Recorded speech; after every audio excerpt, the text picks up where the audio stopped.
चलिए। अच्छा, स्टूडेंट्स आ गए। 17 बच्चे थे ना पिछले सेशन में, उतने पूरे तो हो जाए। 15 चलिए ठीक है। अच्छा ये भी हम इसको शुरू करते हैं। अच्छा इक्वेशन जो आपके पास थे मैं यहाँ पे लिख देती हूँ साइड पे आपके लिए। सम की जो इक्वेशन थी a complement b plus A b complement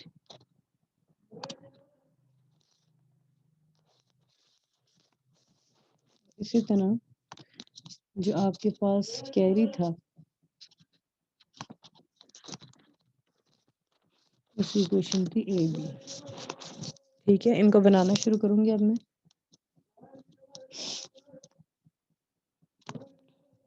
सबसे पहले मुझे इस स्टेप को बहुत केयरफुली देखेंगे सब लोग। सम की जो वैल्यूज हैं उसमें मुझे 2 अदद एंड्स चाहिए जो आपस में और हो रहे हैं।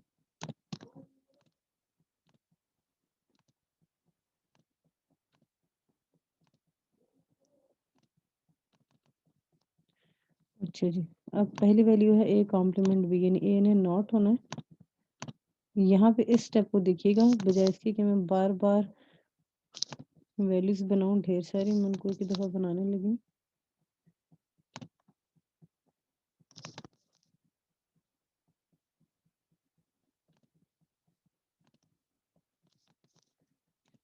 साइड पे ड्रैग कर लो। अच्छा जी,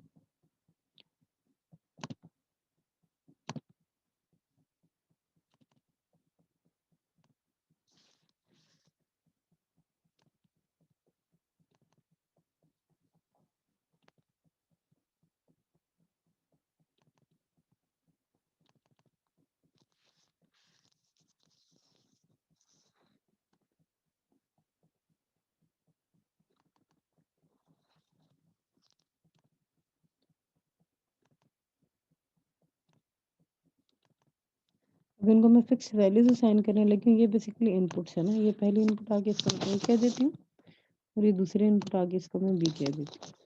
अब इस पूरी लाइन के ऊपर मुझे ए मिल रहा है और इस पूरी लाइन के ऊपर मुझे क्या मिलेगा, ए का कॉम्प्लीमेंट। इसी तरह इस पूरी लाइन पे बी है तो इस पूरी लाइन पे मुझे क्या मिलेगा, बी का कॉम्प्लीमेंट। अब वैल्यूज बनानी शुरू करें। सम में है a complement b, a complement इस वायर पे है और बी मेरे पास इस वायर पे। इसी तरह नेक्स्ट में क्या वैल्यू है, ए बी कॉम्प्लीमेंट। ए ये है और ये रहा बी का कॉम्प्लीमेंट।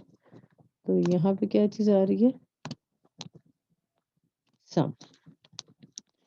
बनाते हैं कैरी को। कैरी में एंड हो रहा है तो मैं यहाँ से एंड उठाती हूँ।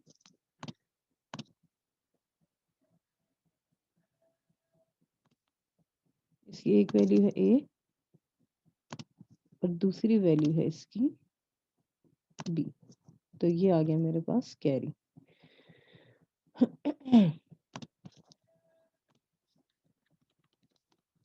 जब अगर आप चाहें ना तो आप इसको वेरीफाई भी करके देख सकते हैं। इस तरह से एक एलईडी उठाती हूँ, ये लो, ये लो। इसी तरह से एक मैं उठा लेती हूँ रेड एलईडी,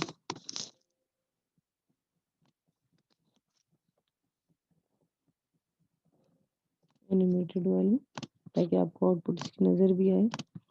ये मैं इसके आउटपुट पे लगा देती हूँ, इधर से मैं इसके आउटपुट पे लगा देती हूँ। अभी आपको पता है कि इसको प्रॉपर ग्राउंड करना, तो ये टर्मिनल मोड से मैं ग्राउंड उठा रही हूँ। बेशक दोनों को एक ही ग्राउंड से कनेक्ट कर दें, बेशक दोनों को अलग अलग ग्राउंड दे दें, कोई मसला नहीं है, चलेगा। फिर इनपुट्स भी दे देते हैं। इनपुट्स के लिए आप लोग टॉगल्स यूज करते होंगे लैब में, हम भी उन्हीं का इस्तेमाल कर लेते हैं। पहले इनपुट के लिए और ये दूसरे इनपुट के लिए वेरीफाई करना ना हमने। अच्छा जी, अब देखिए आपको पता है कि 0 का मतलब पावर नहीं आ रही, 1 का मतलब पावर आ रही है। हार्डवेयर लेवल के ऊपर अगर मैं बात करूँ ना, तो अब जैसे जब दोनों 0 तो 0 प्लस 0 क्या होता है, 0 होता है। कैरी भी कोई नहीं आता, यानी सम भी 0 कैरी भी 0, यानी आउटपुट के ऊपर वैल्यू 0 आ रही है, इसका मतलब आउटपुट पे पावर नहीं आ रही। कोई एलईडी ग्लो नहीं करनी चाहिए, राइट।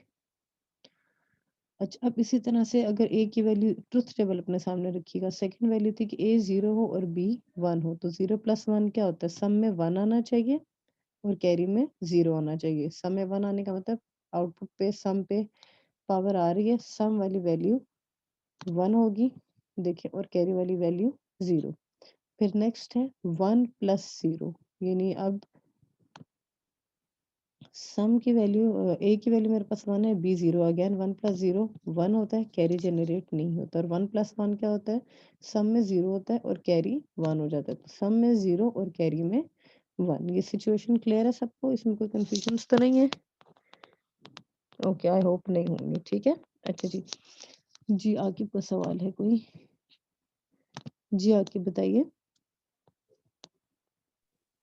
मैम ये क्लियर नहीं है, ये पर क्या चीज? रिपीट कर दें। सर्किट बनाने की समझ आई है? ये जो आपने अभी ठीक है, सर्किट वो बनाने तो की समझ, बनाने अब मुझे पता है ठीक है। आप सिर्फ ये बात कर रहे हैं कि जो एलईडीज मैंने लगाई हैं उनके ऊपर क्या तरीका चल रहा है, राइट। जी मैम।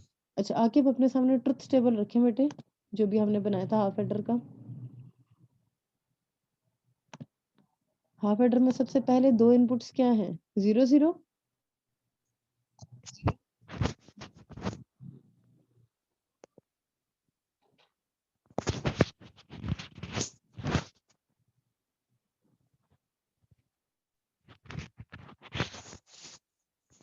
पहली दो इनपुट 0 है। हाँ, 0 + 0 क्या होता है, 0, 0 ही है ना। तो देखो सम में 0 का मतलब पावर नहीं आ रही, जब एलईडी को बल्ब को पावर नहीं मिलेगी तो पावर नहीं जलेगा ना।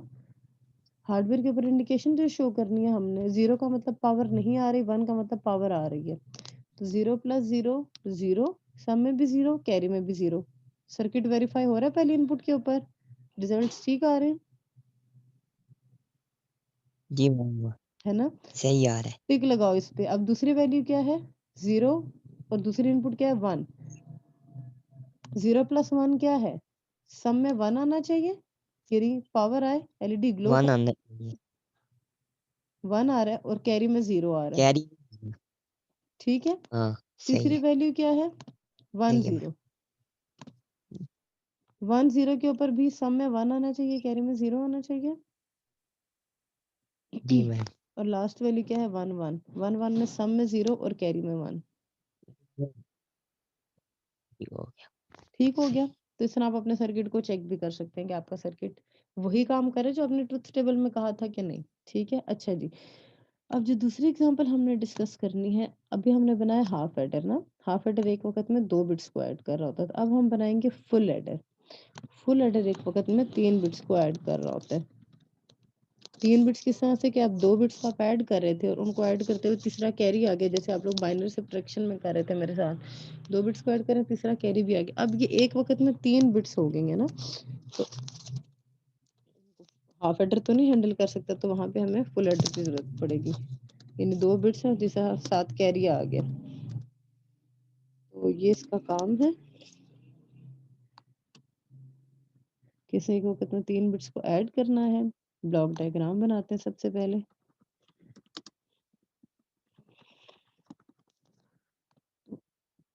अब मेरे पास जो फुल एडर होगा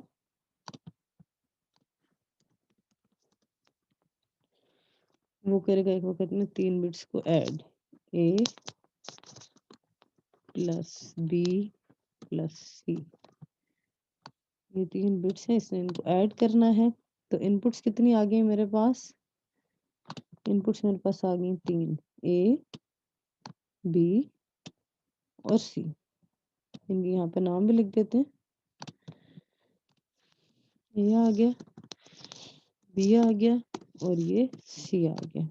अच्छा जी, अब हो रही तो अभी एडिशन ही है, रिजल्ट्स तो अभी भी 2 ही आएंगे, एक सम और दूसरा कैरी।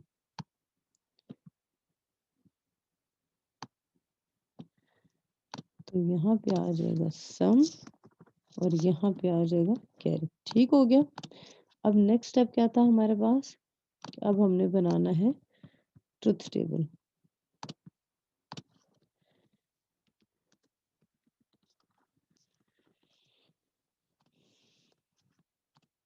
ट्रुथ टेबल में हमारे पास आएंगी 3 इनपुट्स, पहले 2 इनपुट्स थी ना, अब आएंगे हमारे पास 3 इनपुट्स और 2 आउटपुट्स। पहले इनपुट है ए, दूसरे इनपुट है बी और तीसरे इनपुट है सी। आउटपुट के ऊपर एक आ जाएगा सम और दूसरा आ जाएगा कैरी।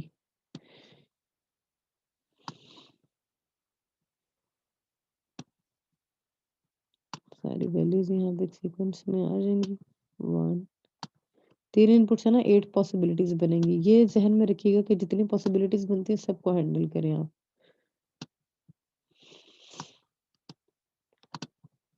हम्म, 4 5 6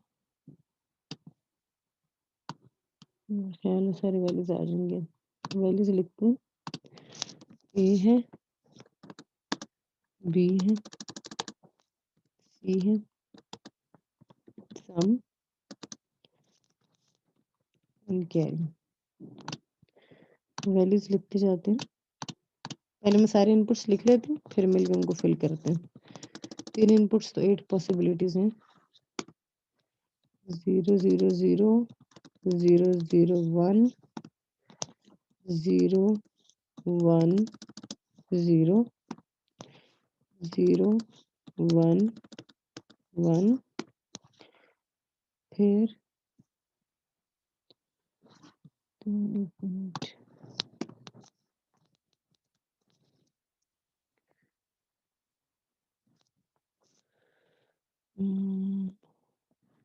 क्या एबीसी की वैल्यू चली गई है। चलो तो वैल्यूज दोबारा कर लेते। ए है, बी है,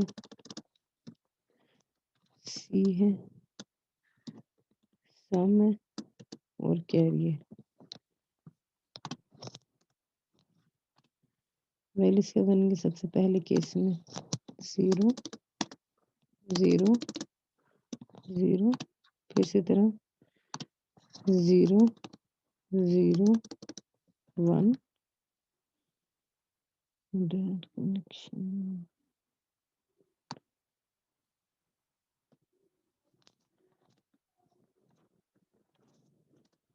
अच्छा उसके बाद फिर नेक्स्ट है 0 1 0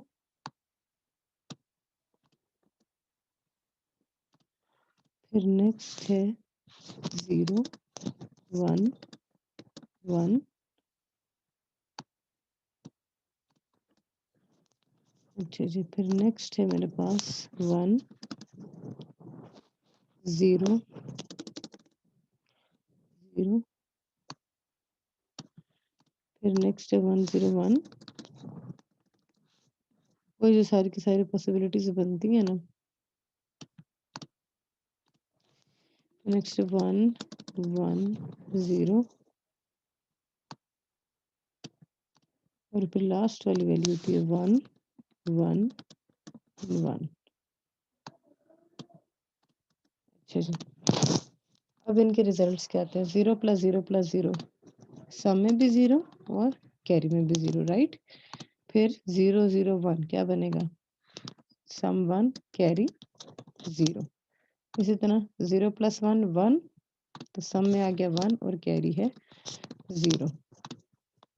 फिर इसी तरह नेक्स्ट में 1 + 1 0 और कैरी आ जाता है 1। अब ये बेसिक एडिशन है राइट। इसी तरह 1 0 यानी हर एक के ऊपर जो एक्सपेक्टेड आपकी आउटपुट है वो आपने लिखनी होती है। तो यहाँ पे ये आ गया 0 1। यहाँ पे क्या आएगा, यहाँ पे भी आएगा 0 1। 1 + 1 + 1 3 होता है। सम में भी 1 और कैरी भी 1। ठीक हो गया। उसके बाद आपने यहाँ पे क्वेश्चन बनानी है वो आप लोग खुद बनाएंगे। मैं यहाँ पे उन पॉइंट्स को मार्क करती हूँ 1 2 3 4। तो सम की क्वेश्चन में यहाँ पे लिख रहेंगे उसको आप लोग वेरीफाई करेंगे। ये हैंड बिल लिख देती हूँ, बिल के आप लोग बनाए खुद। ये क्वेश्चंस बनाए पहले, फिर मैं आपको बताऊंगी आपने सही बनाई है कि नहीं।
हाँ जी, सम के क्वेश्चन बना लिया आप लोगों ने? तो फिर कैरी की क्वेश्चन भी बनाइए।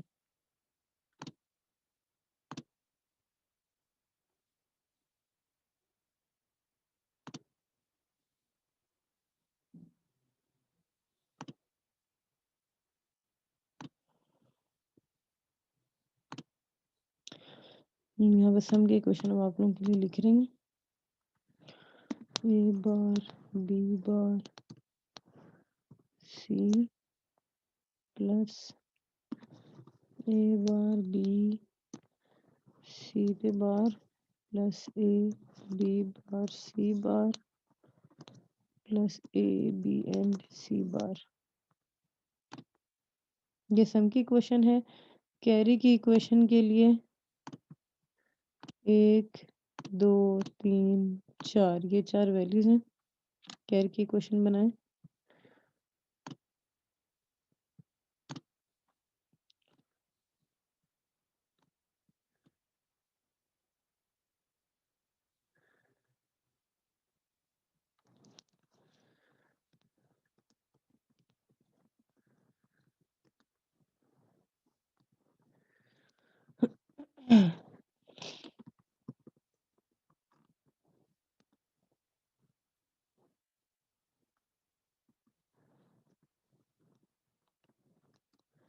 जी आकिब, आकिब का सवाल है।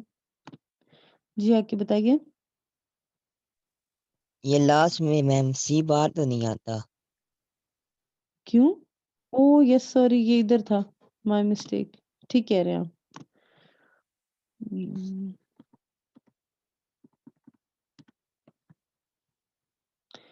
मैं इस कोई क्वेश्चन को रिराइट कर देती हूँ। A bar B bar C mix हो गई दो values. A bar B and C bar A B bar C bar और लास्ट में ए बी सी। ये टिक थोड़ा सा ऊपर लगी, इस टिक को यहाँ पे होना चाहिए था। कैरी के लिए बनाए प्लीज क्वेश्चन।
अच्छा जी, कैरी की क्वेश्चन लिखते हैं अभी यहाँ पे। कैरी की क्वेश्चन हमारे पास बनेगी A bar B C plus A B bar C plus A B C पे बार प्लस ए बी सी। ठीक हो गया। अब इन इक्वेशंस को जरा 3 वेरिएबल के मैथ में पुट करें और देखें कि ये सिंप्लीफाई होते हैं कि नहीं।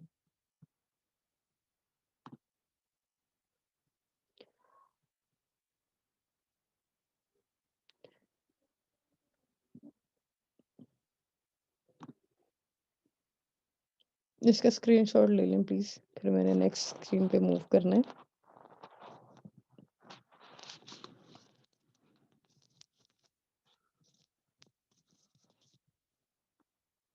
ठीक है।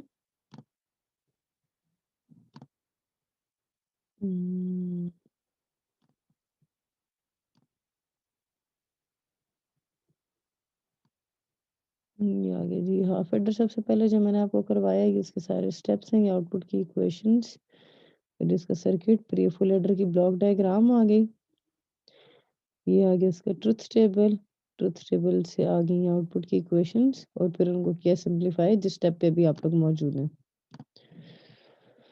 मेरे ख्याल से सम की इक्वेशन सिंप्लीफाई नहीं होती, कैरी की इक्वेशन शायद सिंप्लीफाई हो जाए।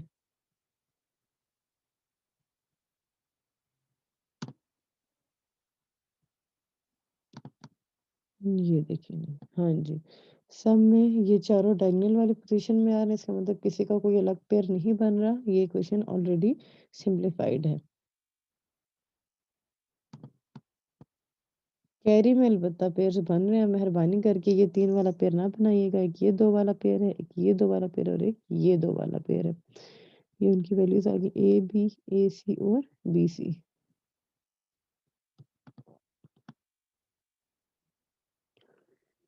फिर सर्किट डायग्राम है, ये सर्किट डायग्राम मैंने यहाँ पे बनाई, आप लोग अपने पास प्रोटीज खोलें और प्रोटीज के ऊपर इस सर्किट डायग्राम को बनाएं सब लोग। सम और कैरी की क्वेश्चन आप लोगों के सामने है, ये आपके पास कैरी की क्वेश्चन है। एलएमएस के ऊपर लेसन प्लान आप लोगों का अवेलेबल है, आई होप आप लोगों ने कर लिया होगा वहां से डाउनलोड।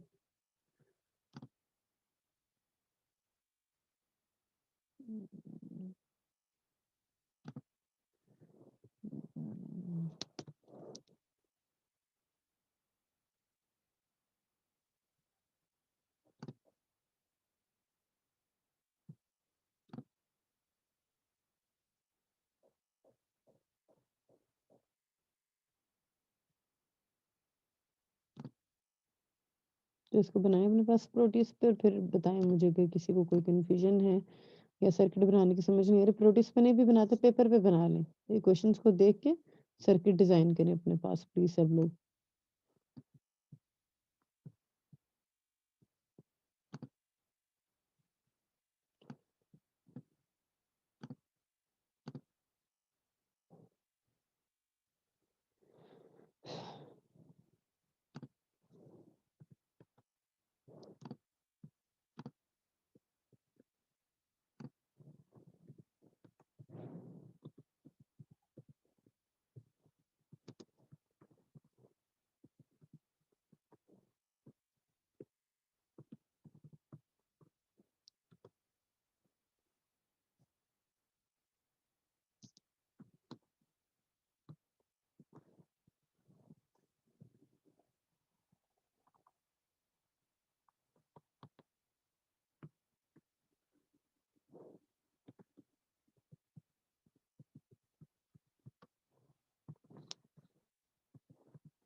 जी ठीक है। क्या मैं आप पे रिलाई कर सकती हूँ कि आप लोग इसका सर्किट बना लेंगे और इसमें किसी को कोई कंफ्यूजन नहीं है? ठीक है जी, अभी हम आ जाते हैं ये इसकी सर्किट डायग्राम है। अब हमने जो लास्ट एग्जांपल डिस्कस करनी दैट इज हाफ सब्ट्रैक्टर। देखिए हाफ एडर एक वक्त में जब 2 बिट्स को ऐड कर रहा था तो हाफ सब्ट्रैक्टर 2 बिट्स को सब्ट्रैक्ट करेगा। तो ये हाफ सब्ट्रैक्टर आ गया, इसकी ब्लॉक डायग्राम है, 2 इनपुट्स हैं क्योंकि इसमें a माइनस बी करना है। अच्छा यहाँ पे फ़र्क पड़ता है, a minus b is not equal to b minus a, ये चीज़ ज़हन में रखिएगा, ठीक है? अब जब आप एडिशन कर रहे होते थे तो आपके पास सम और कैरी आता था, जब आप सब्ट्रैक्शन कर रहे होते तो एक तो सब्ट्रैक्शन का रिजल्ट आता है, दूसरा ये इन्फॉर्मेशन होती है कि क्या सब्ट्रैक्शन के लिए किसी बोरो की भी ज़रूरत पड़ेगी या बोरो के बगैर हो जाएगा। तो सब्ट्रैक्शन और बोरो ये 2 चीज़ें आएँगी। याद रखिए कि ये बोरो के बारे में इन्फॉर्मेशन है कि सब्ट्रैक्शन को अगर हमने करना है और हम ये बोरो लेंगे तो क्या आंसर आएगा। अच्छा, अब इसका ट्रुथ टेबल बनाते हैं। 2 इनपुट्स हैं, 2 आउटपुट्स हैं, 2 इनपुट्स हैं तो ये 4 पॉसिबिलिटीज़ आ गई। 0 माइनस 0, 0 होता है, किसी बोरो की ज़रूरत नहीं पड़ी। इसको हम बाद में देखेंगे। 1 माइनस 0 1 होता है, बोरो की ज़रूरत नहीं है। 1 माइनस 1 0 होता है, बोरो की ज़रूरत नहीं है। क्या 0 में से 1 सब्ट्रैक्ट हो सकता है? नो। तो उसके लिए हमें 1 बोरो लेना पड़ेगा, तो इसलिए मैंने यहाँ पे लिख दिया 1। तो अभी 2 बन गया तो 2 माइनस 1 1 होता है, यानी अगर हम 0 माइनस 1 करना चाह रहे हैं तो इसके लिए हमें 1 बोरो लेना पड़ेगा और जब हम 1 बोरो लेंगे तो फिर 2 माइनस 1 हमारा आंसर क्या आ जाएगा? 1। Is that clear? ओके, उसके बाद फिर सब्ट्रैक्शन के लिए और बोरो के लिए हमने इक्वेशंस बनानी है। सब्ट्रैक्शन के लिए a complement b plus ab complement, वो इक्वेशन जो कि ऑलरेडी सिंप्लीफाइड है। बोरो के लिए a कॉम्प्लीमेंट b, इन इक्वेशंस को मज़ीद सिंप्लीफाई करने की ज़रूरत नहीं है। और ये फिर हमारी आगे सर्किट डायग्राम सब्ट्रैक्शन के लिए और बोरो के लिए। तो ये हमारा आज का लेक्चर था। इसमें अगर किसी को कोई कन्फ्यूजन है तो प्लीज़ मुझे बताइए। ठीक है? ये आप लोगों की जो असाइनमेंट है इसके साथ अटैच्ड ये असाइनमेंट आप लोगों ने जमा करानी है। पेयर्स की प्रैक्टिस है आप लोगों के लिए और आप लोगों ने फुल सब्ट्रैक्टर डिजाइन करना है। फुल सब्ट्रैक्टर क्या करेगा? हाफ सब्ट्रैक्टर अगर 2 बिट्स को सब्ट्रैक्ट कर रहा था तो ये 3 बिट्स को सब्ट्रैक्ट करेगा, यानी a minus b minus c। तो आप पहले a में से b को माइनस करेंगे, जो रिजल्ट आएगा उसमें से c को माइनस करेंगे और फाइनल आंसर जो सब्ट्रैक्शन का आया है वो सब्ट्रैक्शन वाले कॉलम में आएगा और ओवरऑल जो आपने बोरो लिया वो आएगा बोरो वाले कॉलम के अंदर। तो ये जो असाइनमेंट है ये आप लोगों ने जमा करानी है। आज के लेक्चर में किसी को कोई कन्फ्यूजन्स?